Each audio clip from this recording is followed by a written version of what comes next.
சுவாமி சரணம்.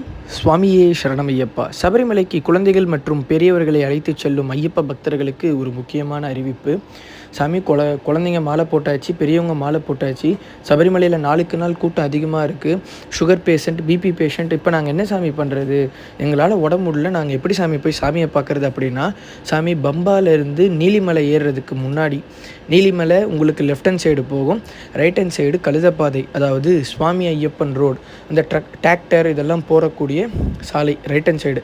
நீங்கள் அங்கே இருக்கக்கூடிய காவலர்கள்கிட்ட கேளுங்க, சார் இது மாதிரி எங்களுக்கு உடம்பு முடியல, நாங்கள் குழந்த வச்சுருக்கோம், வயசானவங்கன்னா சாமி எங்களுக்கு இவர் வந்து சுகர் பேஷண்ட்டு, ஸோ அவருக்கு கொஞ்சம் ஏறுறதுக்கு டஃப்பாக இருக்கும், நீங்கள் அவர்கிட்ட கேட்டிங்கன்னா நிச்சயமாக அனுமதிப்பாங்க. இந்த வீடியோவில் பார்த்தீங்கனாலே தெரியும், குழந்தைகள் அழைத்து செல்லக்கூடிய ஐயப்ப பக்தர்களுக்கு நிச்சயமாகவே அந்த சைடு அனுமதிப்பாங்க. குழந்தைகளோட ஒருத்தர் போகலாம், வயசானவங்க கூட ஒருத்தர் அலோவ் பண்ணுவாங்க, அந்த வயசானவர் இல்லாமல் கூட ஒருத்தர் அலோவ் பண்ணுவாங்க.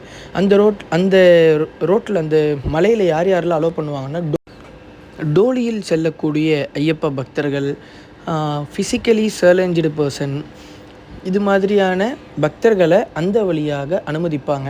இப்போ வயசானவங்களை 60 வயதிற்கு மேலுள்ள ஐயப்ப பக்தர்களாக இருக்கட்டும், இல்லைன்னா உடல்நிலை பாதிக்கப்பட்ட ஐயப்ப பக்தர்களாக இருக்கட்டும், இல்லை சிறு வயதிலேயே முட்டி வலிக்குது சாமி, எனக்கு வந்து இந்த முட்டியில் வந்து ப்ராப்ளம், இது மாதிரியான இருக்கக்கூடிய உடல் உபாதைகள், நமக்கு இது உடம்பால் முடியாத ஐயப்ப பக்தர்கள் அங்கே இருக்கக்கூடிய காவலர்கள்கிட்ட கேட்டால் நிச்சயமாக அலோவ் பண்ணுவாங்க. எங்களோட குருசாமி வந்து மணிகண்டனை கூட்டிகிட்டு போகிறாரு பாருங்க, அந்த ரெயின்கோட் போட்டிருக்கிற சாமி எங்கள் குருசாமி அழைச்சிட்டு போகிறாரு. எங்கள் குருசாமி அங்கே என்ன சொன்னார்னா, சார் நான் ஹார்ட் பேஷண்ட்டுன்னு அந்த ரிப்போர்ட் எல்லாமே காமிச்சக்கப்புறம் அவங்க அனுமதிச்சாங்க. ஆனால் நீங்கள் கேட்கணும், அங்கே இருக்கக்கூடிய காவலர்கள்கிட்ட கேட்டிங்கன்னா நிச்சயமாக அனுமதிப்பாங்க. தெரியாதவங்களுக்கு இந்த வீடியோ ஷேர் பண்ணுங்கள். பத்திரமா எல்லாம் சபரிமலைக்கு போயிட்டு வாங்க. சுவாமி சரணம்.